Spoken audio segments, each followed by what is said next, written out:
अल्लाह गवाह है, official secret act और आर्मी एक्ट तरमीमी बिल पर दस्तखत नहीं किए। सदर आरिफ अलवी ने बिल्स पर दस्तखत की तरदीद कर दी। वाज़ेह किया कि बिल दस्तखत किए बगैर वापस भिजवाए। उन्होंने दस्तखत नहीं किए, वो इन बिल से इत्तेफाक नहीं करते। अपने अमले को भी कहा कि बिल बगैर दस्तखत के वापस भेजें। अमले से काफ़ी बार तस्दीक की कि बिल्स बगैर दस्तखत के वापस भेज दिए गए हैं। आज मालूम हुआ कि मेरे अमले ने मेरी मर्ज़ी और हुक्म को मजरूह किया। अल्लाह सब जानता है। मैं इन सब से माफ़ी चाहता हूँ जो इन बिल से मुतासिर होंगे।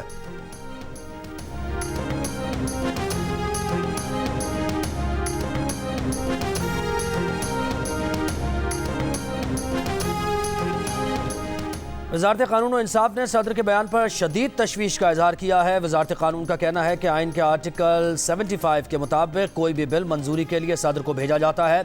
सदर के पास दो इख्तियारात होते हैं, मंजूरी दें या मखसूस मुशाहिदात के साथ मामला पार्लियामेंट को भेजें। सदर के पास कोई तीसरा ऑप्शन नहीं।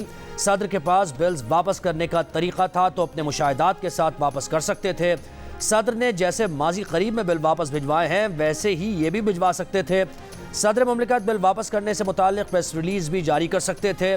तशवीशनाक बात है कि सदर ने अपने ही ओहदेदारों को बदनाम करने का इंतखाब किया। सदर को अपने अमाल की जिम्मेदारी खुद लेना चाहिए।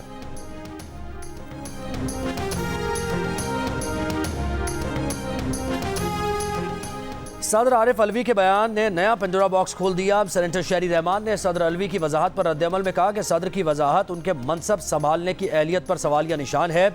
क्या वो ये कहना चाहते हैं कि उनकी नाक के नीचे बिल्स पर कोई और दस्तखत करता है? अगर ऐसा ही है तो सदर को इस ओहदे से फौरी तौर पर मुस्ताफ़ी हो जाना चाहिए। वो ओहदे पर रहने के अहल नहीं रहे। सेनेटर इसहाक डार ने कहा कि सदर मौसर अंदाज में दफ्तरी काम करने में नाकाम रहे। ये बात नाकाबिल यकीन है। इखलाकियात का तकाजा है कि सदर मुस्ताफ़ी हों।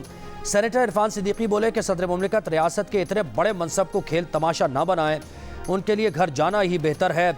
सेनेटर मुश्ताक अहमद ने कहा कि अगर सूरत हाल वाकई ऐसी है जैसी सदर बता रहे हैं तो ये रियासत, पार्लियामेंट और 24 करोड़ अवाम की तौहीन है। पिलडायट के सरबराह अहमद बिलाल महबूब ने कहा कि सदर मुमलिकत ने बिल्स पर दस्तखत नहीं किए तो उन्हें माफ़ी मांगने के बजाय अपने अमले के खिलाफ FIR कटवानी चाहिए। सदर के इस बयान से पूरी दुनिया में रियासत पाकिस्तान मजाक बनकर रह जाएगी।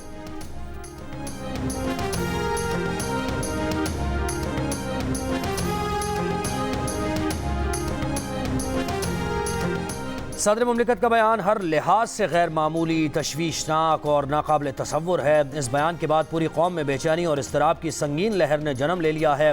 तर्जुमान तहरीक इंसाफ का रद्द-ए-अमल का सदर मुमलिकत के ट्वीट ने रियासती नज़्म में ऊपर से लेकर नीचे तक फैली मुहलिक तरीन इन्फेक्शन को कौम के सामने बेनकाब किया है। ट्वीट के मंदरजात का हर जाविये और पहलू से जायजा ले रहे हैं।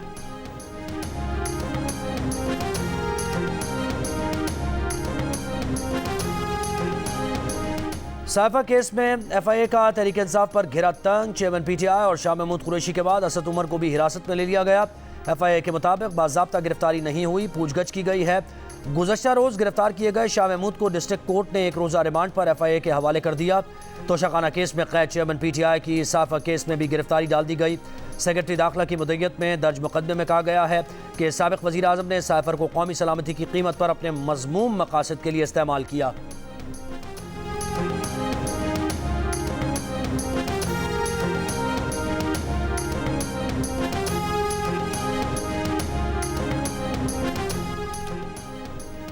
तहरीक इंसाफ के वाइस चेयरमैन शाह महमूद कुरैशी कहते हैं कि साइफा केस मन घड़त है, उन पर सियासी बुनियादों पर बनाया गया है। उन्होंने किसी गैर मुतल्लिका शख्सियत से ऐसा कोई डॉक्यूमेंट शेयर नहीं किया। ऑफिशियल सीक्रेट एक्ट की सेक्शन 5 और 9 उन पर लागू नहीं होती। पाकिस्तान के मफादात पर कभी समझौता नहीं किया गया।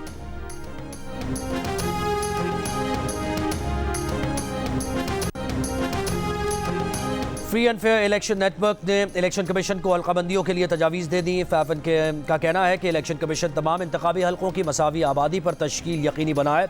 हल्कों के दरमियान अदम मसावत आर्टिकल 25 के खिलाफ है, जिसके मुताबिक तमाम शहरी बराबर दर्जा रखते हैं। इलेक्शन एक्ट में तरमीम के बाद इलेक्शन कमीशन दफ़ा 20(1) के इस उसूल से बच सकता है। गुज़श्ता हल्काबंदी में कौमी असम्बली के 82 हल्के ऐसे थे जिनमें आबादी का फ़र्क 10% से ज़्यादा था। इलेक्शन कमीशन हल्काबंदी कमेटीज़ को पाबंद बनाए कि वह हल्कों की आबादी का फ़र्क 10% से ज़ायद होने की वजूहात तहरीर करे। फैफन का कहना है कि हल्काबंदी सियासी ताकत की तकसीम का एक मरकज़ी अमल है, लिहाजा इसे आज़ादाना, मुनसिफाना और शफाफ होना चाहिए।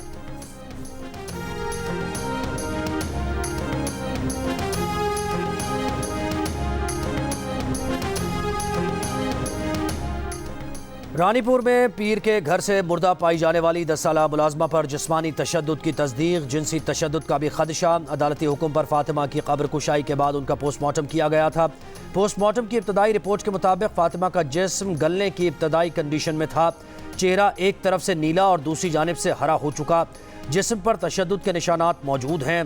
आँख, कमर, पेशानी, पैर, घुटने और हाथ पर तशद्दुद के निशानात थे। दूसरी जानिब 8 डॉक्टर्स के दस्तखत से जारी मेडिकल बोर्ड की इब्तदाई रिपोर्ट में कहा गया है कि मकतूला के पूरे जिस्म पर तशद्दुद के निशानात हैं।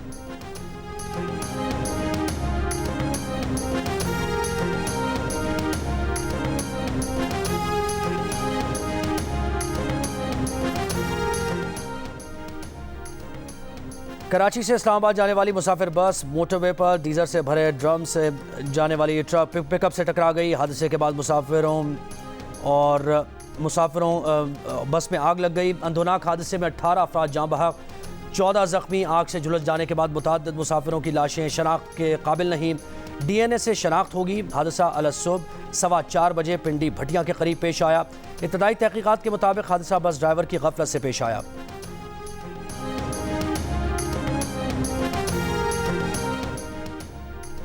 दरियाए सतलुज में भारत से पाकिस्तान आने वाले पानी की सतह में मुसलसल इजाफा। हेड गंडा सिंह में ऊंचे दर्जे का सैलाब। जिले इंतजामिया की जानिब से दरियाई बेल्ट से मुल्का इलाकों को खाली करने के ऐलानात। दरियाई पट्टी से लोगों की नकल मकानी का अमल तेजी से जारी। पाक फौज और पंजाब रेंजर्स के जवान भी जिले इंतजामिया के साथ मिलकर लोगों को महफूज मकामात पर मुंतकिल कर रहे हैं। हेड सुलेमान की और हेड इस्लाम के मकाम पर भी पानी की सतह बढ़ने लगी। बावलपुर की दरियाई बेल्ट पर ऊंचे दर्जे के सैलाब का खतरा। 10,000 से ज़ायद लोग और माल मवेशी रिलीफ कैंप्स और महफूज मकामात पर मुंतकिल। भावल नगर में दरियाई बेल्ट से मुल्का इलाकों के रिहायशी महफूज मकामात पर मुंतकिल होने लगे।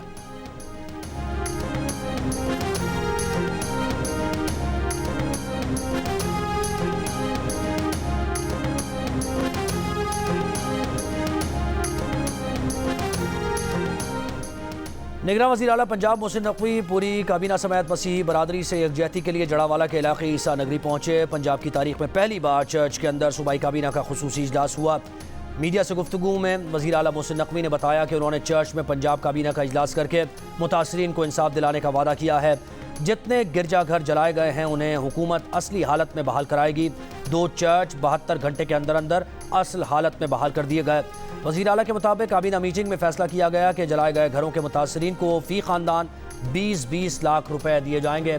मुतासरीन को इमदादी चेक अगले 48 घंटों में अदा होंगे। वज़ीर आला मोहसिन नकवी ने मसीही ख़ानदानों में ज़रूरी अशिया भी तकसीम की। कहा पंजाब हुकूमत मुतासरा ख़ानदानों के साथ है और साथ खड़ी रहेगी।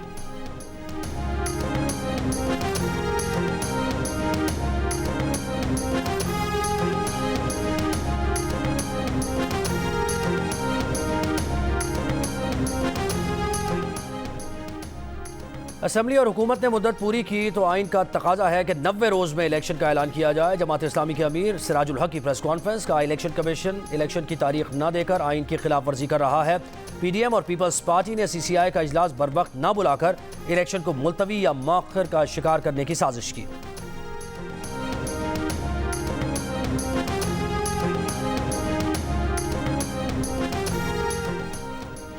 टर्नौल में जलसा करने और शारा ब्लॉक करने के केस में गिरफ्तार ईमान ज़ैनब मज़ारी और अली वज़ीर ड्यूटी मजिस्ट्रेट के सामने पेश। मजिस्ट्रेट ने ईमान मज़ारी को कल तक थाना विमेन पुलिस की हिरासत में रखने का हुक्म दे दिया। जिस्मानी रिमांड से मुताल्लिक़ कल इंसदाद दहशतगर्दी अदालत फैसला करेगी। अली वज़ीर का 2 रोज़ा जिस्मानी रिमांड मंजूर।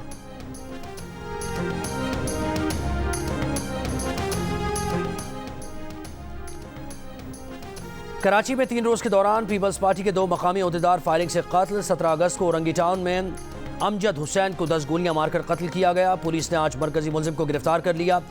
कराची पुलिस चीफ जावेद आलम ओजो ने कहा कि गिरफ्तार मुलजिम टारगेट किलिंग में बराह रास्त मुलव्विस है।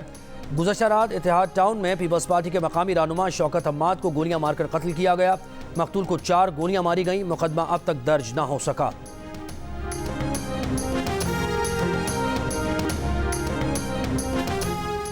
हैदराबाद में दरियाए सिंध लतीफ़ाबाद नंबर 4 के मकाम पर 3 लड़के डूब गए। रेस्क्यू ज़राए के मुताबिक 2 लड़कों की लाशें निकाल ली गईं। एक की तलाश जारी।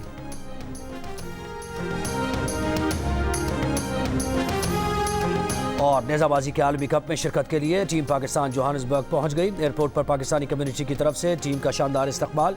नेज़ाबाजी का आलमी कप साउथ अफ्रीका के शहर जॉर्ज में 23 से 27 अगस्त तक जारी रहेगा। नेज़ाबाजी के आलमी कप में 9 मुल्कों के नेज़ाबाज हिस्सा ले रहे हैं।